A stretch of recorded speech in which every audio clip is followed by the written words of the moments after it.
Hello everybody, welcome back to the Bison Workshop. I'm Bob. I think everybody already knows that, but I say it every time, don't I? I'm starting to wear myself down. Alright, so I'm just going to show what I've got so far. I'm making a dent, I'm getting there. Making plans with how I want to do the DRO and what I'm going to use for DRO. Sad part is I've got another DRO like I have on the mill, because the one on the mill has a problem, and I had told the guy that I got it from that it had a problem, and what was going on with it, it would I'd have it on, I'd leave and go in the house for a couple hours or the next morning, and I'd come out and it'd have a white screen and you couldn't do nothing to change it except turn it off and turn it back on. And I did that and it came back on. It still does it all the time. So in the meantime, they sent me another one. So I'm just going to use that one until something happens to it. But now I'd like to put it on this lathe, but I don't have the readers and the rails, the magnetic rails. And I don't see me getting those anytime soon because they're just too expensive. So the alternative is to take the one that I replaced on the lathe, on the Logan, and use it on this one. I'm pretty sure it's about the same travel. Yeah, it looks like it's about the same length. So that one should be able to retrofit it to this lathe. So that'll just be them little easy, I think, or no, hold on. So this is what I want to use for. Of course, I'm only going to use two of them because I only need two. Unless, it wouldn't hurt to put all three of them together like that and encase this into a box of some sort and have it where it's, you can see this from the outside of the case and have all the wirings inside the box. I'm thinking about making a box for this to mount, maybe on this bracket here. This one's a pretty heavy duty bracket here, so this one can be used to mount this here since this is not all that heavy. I took it off and made my own mounts for my DROs, and we're going to try to incorporate that in it. These are going to be the readers. This one's for the compound or the cross slide, and this one is for the saddle, Z-axis, X-axis. We got the stand painted, we got the center section painted, we got the feet and the end panel painted, and we've got all this painted and cleaned up. And I made a wrench for the for this one because basically I wanted to make all the wrenches match, because this is what kind of wrench is on it for the square ones, like for the lock on the saddle, and I don't know what this big one's for, but I'm sure it's for something. I've replaced bolts that needs to be replaced. I made bushings where they needed to be bushings made, and all this is tight and clean. And now we've got the headstock yet, which is probably going to be the last thing. Then we've got the saddle yet, and everything on the inside of it looks real good. Everything's working properly. It just needs to be cleaned up, painted, and re-oiled. So now so far we've used 6 cans, well 6.5 cans, because I had a can left over from my wood splitter. So it took 6.5 cans just to do that. I was out of paint. So I had to go get 4 more cans today and hope to goodness I got enough. Because that's it. It's all the paint I'm getting.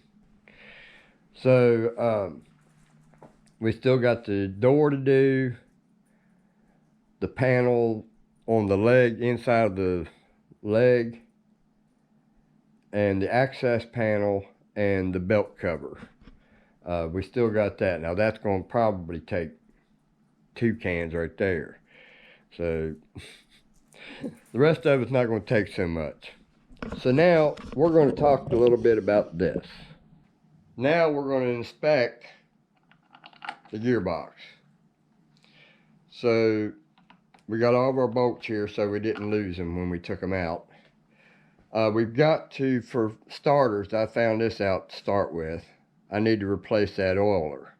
So I went and got this set. And those are thread ends. So I'm going to have to drill and tap that for the threads on that new oiler. Hopefully that's the only one I have to do. That one goes right into the shaft, and the shaft big enough that that should be possible.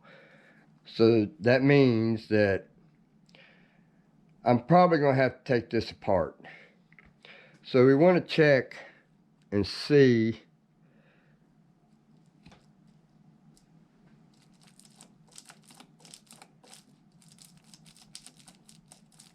how things are. You got a tight spot right there.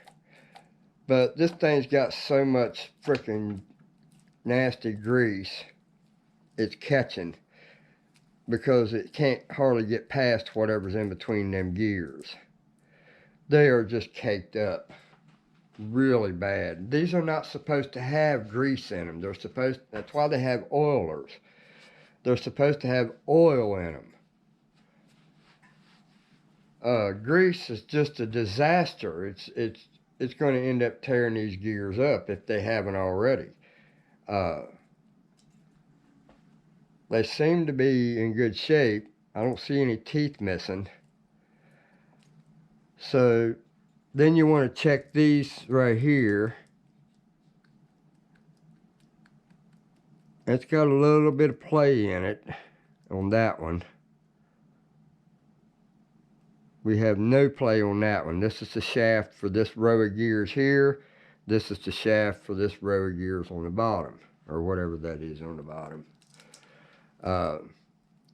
So actually that's just got one gear on it.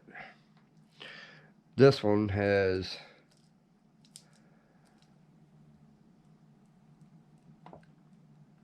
for the most part, that one I can use. I wouldn't care about leaving it in there because it's not that loose.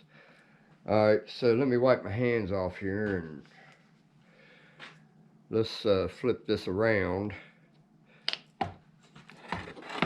so that you guys can see. I mean, look at all that caked up grease. I mean, that's just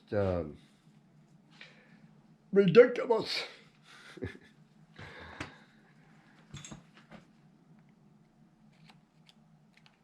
We got 2 gears here, side by side, but all the teeth look like they're in pretty good shape.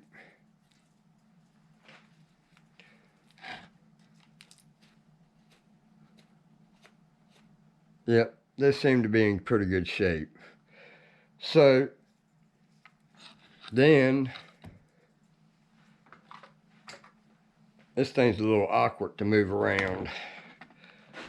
So then we'll come to the other side.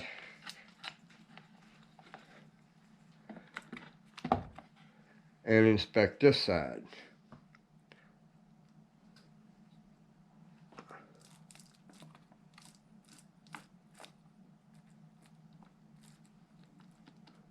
Oh, that one's got a lot of play in it.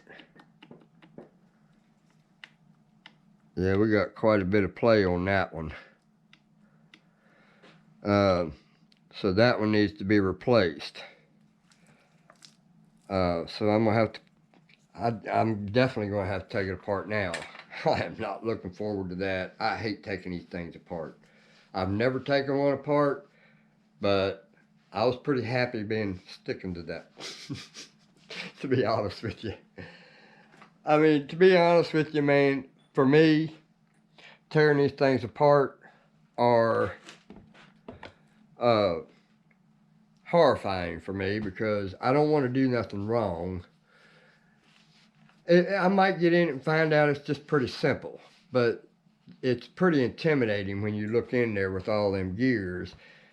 And I think each row can be taken out without taking all the gears off of it. I'm not sure how that works, but you can bet I'm going to be revisiting Mr. Pete.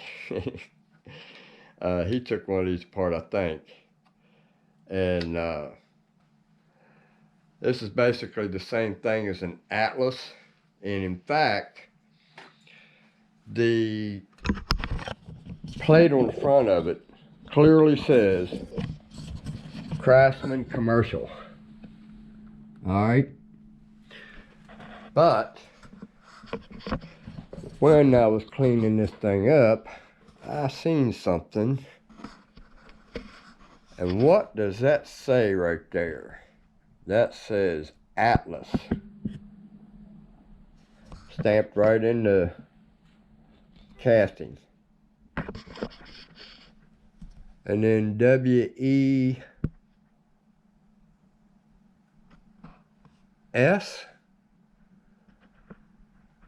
I'm only doing this for documentary purposes. But look at the casting, man. The casting's just terrible. If I felt like it, I probably would have went in here with a deburring tool or deburring wheel on a Dremel. See, look at this. This is casting. That was a poor cast. Look at that roughness right there. Ain't nothing I can do about that. I'm not going to sit here and spend my time filing that out and digging it out when it doesn't really hurt anything. So, we got my rack on it.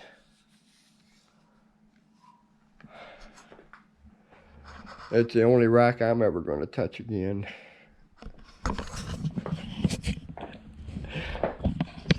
Alright, we got our lead screw cleaned up, and man, it was caked with grease. So we got that cleaned up, and I didn't have to do anything because when I first got this, all these pieces on this side between the nut and this was all on this side with these. So they had both of them on one side, and the nut was digging into this brass. Somebody didn't understand the purpose of a bearing. So we got that cleaned up the best we could. I tucked it up in the lathe. I still got a little piece of paint right there I got to get out. Boy, they got paint all over this thing. Big globs of it, man. It actually scraped off pretty easy on the lathe, on the ways. But then we've got the motor done. And we put black coating over top of the wire. And we got the tailstock done. And I made a wrench to match the other wrench that goes on there like that. It pops up and it'll turn, and then you tighten it down. But it's almost a little aggravating. I'm wondering if I shouldn't just take that sleeve off of the top of that and just leave it set in there on top of it. Leave this ridge up here on the top, but take this part off. This just assures you that you don't lose the wrench, but I leave mine setting on mine all the time. So, and it never falls off, so. But that's the motor we're going to use. I had two choices. I found another motor I forgot I had, but this one is just in case something happens to the motor on my drill press. I can put the original motor back on it if I wanted to. So this is the one that came off of my drill press. And I already got overspray all over it. I just cleaned this thing. But that goes to this drill press right here that's just cluttered up with trash. Yeah, I don't do bad work, but boy, I sure ain't no housekeeper when it comes to my shop. And it drives me nuts. So, this is just an update on the lathe and what I've done so far. And it's kind of kicking my butt. So, I've done pulled my back twice. And every time, hell, I just went to go let a fart and it pulled my freaking disc out the other day. I'm like, come on, man, really? So, that's the pleasures of getting old, right? So, I don't know if anybody out there's got any brass they want to come off of, but I'd like to have some bushing material to put in here.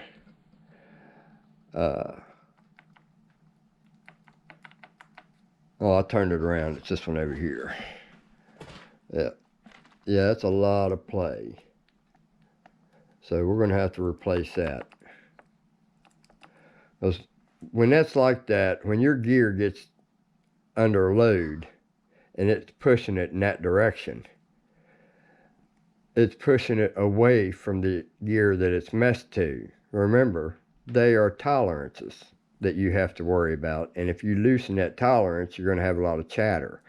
So that's a considerable amount of loosening on the wheel or the gears, if anybody can follow that.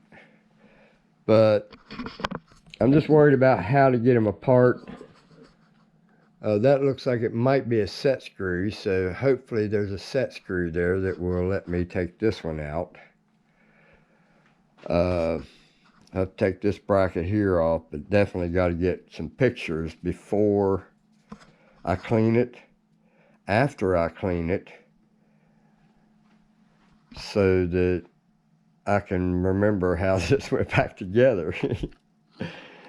So, anyway, before this thing comes off of here and hurts me, let me set you on the tripod. This thing will hurt you, because it ain't light. So I don't like it being up that high because it's such an awkward piece. It's hard to handle. So there you have the progress. Oh, did I forget to show you the rails? No, I didn't. I forgot. I forgot that I didn't forget. That's how it goes.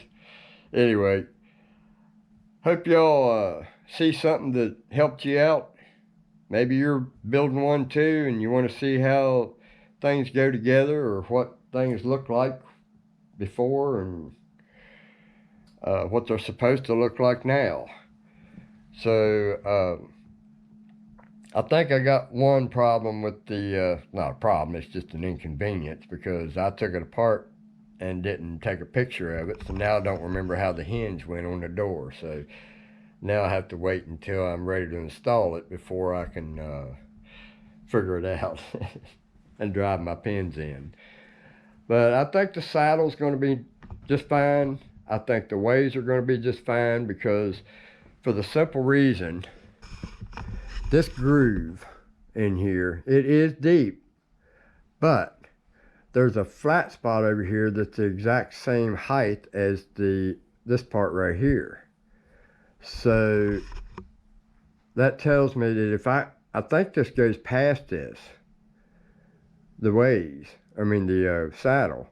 So I have to figure out where the saddle comes to this in reference to this groove right here.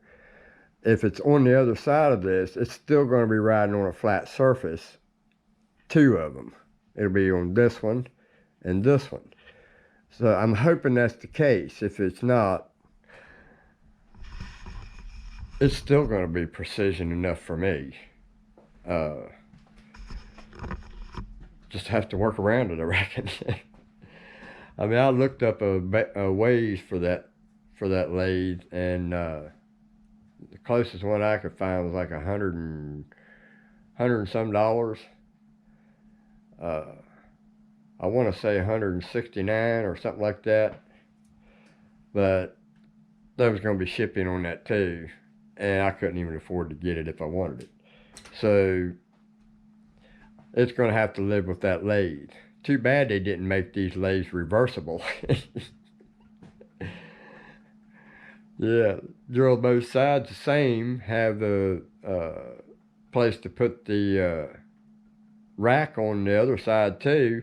That way, if you wanted to reverse it and get rid of that bad spot and put it in a place that doesn't matter, like back there on the tailstock. So anyway, that was stupid. Don't forget to like, share, comment, subscribe. You guys have a good one. Later.